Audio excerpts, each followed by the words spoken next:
रोज़ाना सुबह उठते साथ हम होम मेकर्स के दिमाग में यही ख्याल होता है कि सारा दिन के काम कैसे मैनेज होंगे। खाना बनाना, बर्तन धोना, कपड़े धोना, साथ बच्चों का ख्याल रखना।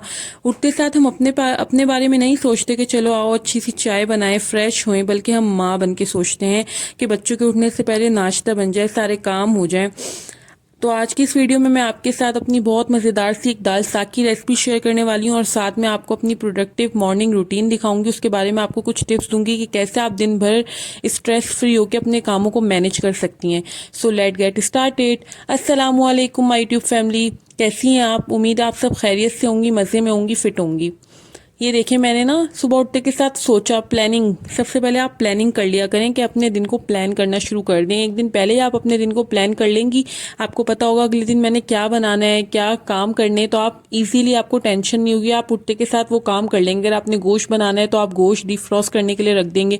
तो ये देखिए, मैंने ना 1 कप दाल लेके इसको भिगो दिया था और उसके बाद मैंने नाश्ता बना लिया था। इतनी देर में मेरी दाल भीग गई थी। फिर मैंने रात को ही पालक की कटिंग करके रख ली थी और 1 पाव मैंने पालक ली थी, उसको मैंने डाला पतीली में, दाल डाली और आधा लीटर पानी डाला और आधा चमचा नमक और हल्दी डाल के मैंने इसको पकने के लिए रख दिया। फिर मैंने दूसरी तरफ मशीन लगा ली। तो आप देखें, फर्स्ट ऑफ ऑल पहला पॉइंट ये है कि आपने सुबह उठने की आदत अपनानी है। जब आप सुबह उठेंगे, टाइम को मैनेज करेंगे, तो ये आप अपने काम इजीली होके, रिलैक्स होकर सारे काम कर सकेंगे। सही है। तो फर्स्ट ऑफ ऑल आपने सुबह उठने की आदत को अपना बना लेना है। सही है। उसके बाद आपने अपने कामों को प्लान करना है। प्लानिंग बहुत ज़रूरी होती है। जब तक आप अपने कामों को प्लान नहीं करेंगे ना, तब तक आपको समझ नहीं आएगा आपने करना क्या है, कैसे करना है, कब करना है। आप उठ तो जाएंगे सुबह में, लेकिन फिर आप उठने का कोई फ़ायदा नहीं होगा। ये देखिए, मैं यहाँ पे बता दूं, थोड़ी सी बात कर लूं। यहाँ पे मैंने पहले तेज़ आंच कर दी थी, फिर मैंने आंच को हल्का कर दिया। जब इसमें जोश आ जाएगा पानी में, तो आप आंच को हल्की करके इसको हल्की आंच पे 30 से 35 मिनट पका लें। जब ये पक रही थी तो बस मुझे क्रेविंग्स हुई कि बस इतनी गर्मी है कराची में, तो मैंने फटाफट, मेरे फ्रीज़र में आइसक्रीम पड़ी हुई थी, मैंने आइसक्रीम निकाली। रात को मैंने ऑर्डर करी थी, मेरे हस्बैंड ने ऑर्डर करी थी, हमने चलो थोड़ा सा बच्चों को भी दी, हमने भी खाई, बस इंजॉय करा। अपनी लाइफ को ईजी रखें, टेंशन नहीं लें कामों की। ये काम जो होते हैं ना, ये भारी नहीं होते, ये दिमाग पे सवार नहीं करें। आपने ईजी रहना है। सही है। दाल मैंने चढ़ा दी, साथ में आपने थोड़ा सा अपने बारे में भी सोचना है, अपना ख्याल भी रखना है। आपको अगर गर्मी लग रही है, जूस बना के पी ले, अपने लिए आइसक्रीम बना सकते हैं। आइसक्रीम भी मैं बना के आपको दिखाऊंगी, बहुत ईजी होती है आइसक्रीम बनानी। तो ये देखें, यहाँ पे मैं अभी दाल पक रही है, मैंने आइसक्रीम निकाली और इंजॉय कर ली। देन जब ये अच्छी तरह पक जाएगी ना, तो मैं आपको फटाफट दाल की रेसिपी भी बता दूंगी, साथ में मैं आपको अपनी मॉर्निंग की टिप्स भी दूंगी इंशाल्लाह इस वीडियो में। तो अगर आपको मेरी ये वीडियो पसंद आ रही है तो आप इसको लाइक कर दीजिएगा, शेयर कर दीजिएगा, अपनी फैमिली फ्रेंड्स के साथ शेयर कर दीजिएगा।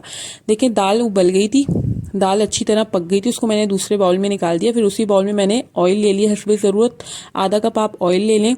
उसमें मैंने 2 मीडियम साइज़ की प्याज लेके उनको चॉपर में डाल के चॉप कर लिया था। ये पुश डाउन चॉपर आजकल बहुत ट्रेंडिंग पर है, आपने भी देखा होगा। इसमें फटाफट झटपट स्टाइल में अगर आपको चॉप की हुई कोई भी सब्ज़ी चाहिए होती है ना, तो इसमें फटाफट चॉप हो जाती है।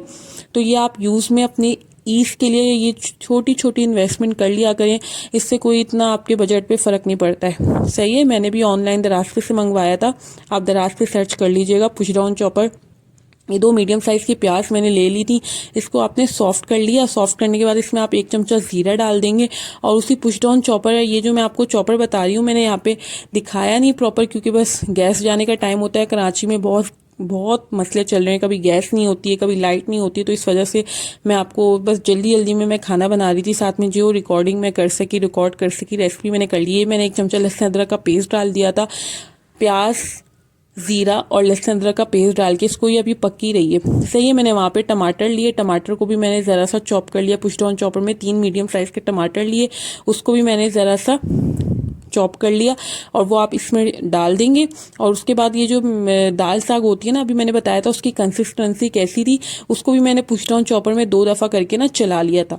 अब मैं उसको नहीं चलाती ना, तो पालक और दाल अलग अलग नज़र आ रही होती, वो भी खाने में सही रहती है, लेकिन मैं इस तरह नहीं बनाती हूँ। तो मैंने एक टिप मैंने खुद फर्स्ट टाइम किया तो मैं खुद हैरान हो गई थी, इससे तो बहुत अच्छा दाल साग का टेक्सचर आ गया। वरना मेरे पास हैंड ब्लेंडर भी है, तो मैंने ये जो फूड चॉपर मैं आपको एक टिप दे रही हूँ अपनी वीडियो में ना, अगर आपके पास ये पुश डाउन चॉपर है ना, तो आप इसमें अपनी दाल और जो पालक है ना, जो आपने बॉईल करके रखी है उसको जब आप ठंडा कर लें तो आप इसी में पुश डाउन चॉपर में डाल के ना इसको भी ज़रा चला लीजिएगा। ये टमाटर डालने के बाद मैंने ज़रा सा पानी डाल दिया, और इसमें मैं मसाले मैं आपको बताना भूल गई थी। तो इसमें मसाले मैंने बेसिक से डालने, इसमें ज़्यादा मसाले नहीं जाते हैं। 1 चमचा मैंने पिसी हुई लाल मिर्च डाली और आधा चमचा मैंने डाला है नमक का। आधा चमचा मैंने इसलिए नमक का डाला है क्योंकि मैं जब दाल और पालक को बॉईल कर रही थी ना, तो उस वक्त भी मैंने आधा चमचा नमक और आधा चमचा हल्दी डाला था। तो इसमें नमक का आपने ख्याल रखना है, इस वक्त डालते हुए आधा चमचा डालना है। ये देखिए ये जो मैं दाल और पालक डाल रही हूँ ये बिल्कुल मैश सी आपको लग रही होगी। तो ये मैंने कोई क्या बोलते हैं ब्लेंडर में नहीं किया। यही जो मेरे पास फूड चॉपर है ना, ये इलेक्ट्रिक चॉपर नहीं होता, ये पुश डाउन चॉपर होता है। ये इसमें 1.5 लीटर का भी आता है, 2 लीटर का भी आता है, आप दोनों में कर सकते हैं, कोई मसला नहीं होता। बस 2 दफ़ा में करके मैंने डाली थी। देखिए मैं आधी दाल और पालक डाल चुकी हूँ, ये मैं आधी और दाल पालक डाल रही हूँ। यकीन करें बहुत मज़े की ये दाल साग की रेसिपी बनती है। पालक दाल कह लें, दाल साग कह लें। अब हम पंजाबी लोग तो हैं नहीं कि भाई हम सरसों का साग बनाएंगे, हम ऐसे ही दाल साग बनाते हैं। तो फिर मैंने दूसरी तरफ अपना सुबह उठने के बाद मैंने देखें नोट डाउन कर लिया था, मैंने ये काम करने फटाफट मैंने खाना बना लिया। फिर मैंने मशीन में कपड़े डाल दिए थे, ये मशीन में मेरे कपड़े ड्राई हो गए थे, मैंने फटाफट इनको सुखाने के लिए लगा दिया। आप अपने दिन को प्रोडक्टिव बनाने के लिए अपने आप को टेंशन नहीं देनी, सही है। आपने कामों को ईजी करके करना है, सही है। अब आपने फटाफट मशीन, आपने कपड़ों का क्लटर कभी भी जमा नहीं करना। मैं आपको एक बात बताऊं, जब मैं नए घर में शिफ्ट हुई थी और साथ में मेरे साथ एक मसला और भी था कि बस मेरी बेटी हुई थी उस वक्त, तो उस वक्त मैं बच्ची में लग गई थी, मेरे इतने कपड़े जमा हो गए थे। और फिर हमने शिफ्टिंग करी थी, कुछ सामान मेरा यहाँ वहाँ समझ ही नहीं आता था मेरे कपड़े कहाँ गए, जबकि मेरे पास इतने कपड़े होते थे। लेकिन क्या मसला था, मैं अपने पुराने घर से वहाँ से जो मेरे मैले कपड़ों का क्लटर था एक वो, फिर मेरी बच्ची हो गई थी, बच्ची होने के बाद फिर मेरे जमा होते गए कपड़े में बच्ची में लग गई थी, नहीं धो पाती थी कपड़े, मशीन नहीं लगा पाती थी। बहुत मैं होता है एक हम टेंशन में चले जाते हैं। तो बस इस वजह से मेरा बहुत बहुत क्लटर जमा हो गया था। फिर मैंने वहाँ से एक आदत ली, मैंने कहा कपड़े जमा नहीं करने आपने ना। तो मैंने अब रोज़ आना नहीं तो मैं कम से कम 1 दिन छोड़ के, ज़्यादा से ज़्यादा 2 दिन छोड़ के मैं मशीन लगाना प्रेफर करती हूँ। और आप मशीन लगाने के बाद कपड़ों को कभी भी इस तरह ना छोड़ दें कि पड़े हुए वो पड़े उनमें वो कभी भी नहीं तय होंगे। अगर आपने उनको रख दिया ना तो कभी भी नहीं तय होंगे। जैसे आपके कपड़े सूख जाए ना, आप हाथ के हाथ उनको 2-3 जोड़े प्रेस करके रख लें। कभी आपको कहीं आना हो, कहीं जाना हो, आपको टेंशन नहीं हो कपड़े नहीं है, मैं कैसे जाऊंगी, मैं क्या पहनूंगी, आपको ये टेंशन नहीं होगी, आप बिल्कुल ईजी रहेंगे, सही है। तो आपने अपने आप को टेंशन नहीं देनी है, बिल्कुल आपने अपने आप को ईजी रखना है, सही है। छोटी छोटी सी टिप्स होती हैं। देखिए साथ में मेरी बच्ची आई है मेरे पास, मेरे पीछे, साथ में हम बच्चों को भी देख रहे होते हैं। मेरा एक बेटा भी मेरे पास आ रहा है, मम्मा ये मैं वो किचन सेट के साथ खेल रहा था कि मैंने ये आपके लिए बनाया, आप ये खा लो। तो मैं उसके साथ भी मैं एंगेज थी, साथ में मैं अपनी छोटी बच्ची को भी देख रही थी। देखिए दूसरे लोग बड़े आराम से कह देते हैं कि नहीं आप तो कोई अनोखा काम नहीं कर रही हो, सारी औरतें भाई बच्चे पालती हैं। ख़ासतौर पे ये बात मर्द हजरात करते हैं, मैं लेडीज़ की बात नहीं कर रही। लेकिन ये बात अच्छी बात नहीं होती भाई। हम घर में बैठ के फारिग नहीं बैठी होती हैं, हम लोग हर वक्त मोबाइल लेके स्क्रॉलिंग नहीं कर रही होती हैं। हमने भी घर को मैनेज करने के लिए अपने आप को थकाना होता है। हम भी देखती हैं बच्चों के साथ काम मैनेज करने कितने मुश्किल होते हैं ना। ये चीज़ मुझे अब जाके फील होती है कि कैसे हमारी माओ ने हमें पाला है। माँ बनना आसान नहीं है, जब ही तो अल्लाह ताला ने माओं के कदमों में जन्नत रखी है। आप देखें आपका रुतबा क्या है, अल्लाह ताला ने आपके कदमों में जन्नत रखी है। आपके बच्चों से आपके पैरों में अल्लाह ने जन्नत दे दी है। अब उनकी जन्नत आप हैं, तो आपने अपने आप को इस काबिल तो बनाना है ना कि आप अपने बच्चों के लिए एक मॉडल बन सकें, एक उनके लिए आप आइडियल बन सकें। तो बच्चों के लिए अपने आप को बेहतर बना लें।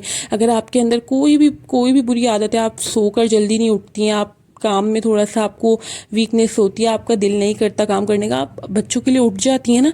तो इसी तरह आप अपनी बुरी आदत है, अगर आप नमाज नहीं पढ़ेंगी ना तो आपकी औलाद भी कभी भी नमाज नहीं पढ़ेगी, सही है। तो आप अपने बच्चों के लिए नमाज शुरू करें, कुरान लेकर बैठा करें। आप को देखकर ही बच्चे ये नमाज कुरान पढ़ेंगे और अल्लाह ताला से कनेक्ट होंगे, अल्लाह ताला को पहचानेंगे, अल्लाह ताला की पहचान होगी उनको। वरना ऐसे आप बस उनके सामने मोबाइल लेकर स्क्रॉलिंग करेंगी तो बच्चे भी बोलेंगे मम्मा हमें भी मोबाइल दे दो। तो आपने अपने आप को बेहतर बनाने की कोशिश करनी है। देखिए मैंने दो या 3 जोड़े मैंने प्रेस करके रख दिए थे, साथ में मैंने मशीन भी लगा ली थी, खाना भी बन गया था। ये मैं आपको अपनी सुबह की मॉर्निंग रूटीन बता रही हूँ। 12 बजे तक मेरे सारे काम, ये तीनों काम मेरे हो गए थे। मैंने 3 जोड़े बच्चों के भी अपने 2-3 जोड़े प्रेस करके रख दिए थे।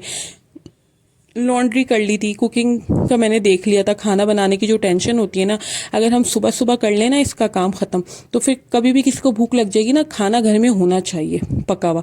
अब एक दिन पहले का खाना अगर हम उनको बोले रात का खाना, तो फिर वो अच्छा नहीं लगता। तो आप कोशिश करें सुबह उठते के साथ आप अपनी हांडी का देख लिया करें, और तो इतना कोई मुश्किल नहीं होता। ये छोटे छोटे से काम जब आप अपने दिमाग को, और हाँ, अल्लाह ताला से जब तक आप अपना कनेक्शन स्ट्रॉन्ग नहीं करेंगे ना, ये सारे काम आपको बहुत थका देंगे, बहुत थका देंगे। मैं भी जब तक अल्लाह ताला से नमाज नहीं पढ़ती, नहीं मांगती, अपना सुकून नहीं मांगती ना, मुझे भी सुकून नहीं मिलता। अगर आज की वीडियो से आपने थोड़ी सी मोटिवेशन ली हो ना, तो मुझे आपने अपनी दुआओं में याद रखना है। दाल मैंने आपको दाल पालक जो बनाई है, सही है, दाल साग बनानी सिखाई है। अगर आपको वो रेसिपी पसंद आई है तो आपने मेरे चैनल को सब्सक्राइब करना है, ताकि बाकी की वीडियोस भी आपको मेरी कुकिंग की मिल सके। और लास्ट में मैंने उसमें बस ये मैंने तड़का लगा लिया था। आप देखें कि ना, आपने ऑयल में ज़रा सा आपने लहसुन काट के बारीक बारीक काट के उसका आप तड़का लगा लें, ज़ीरा डाल दें, गोल लाल मिर्ची डाल दें। मेरे बेटे के मुंह में छाले हो रहे थे, तो इस वजह से मैंने ना ज़रा सा मैंने तड़के में मैं कश्मीरी लाल मिर्ची भी डालती हूँ, तो वो मैंने ना अलग से फिर मैंने प्लेट में तड़का लगा के दिया। अच्छा जी, मुझे अपनी दुआओं में याद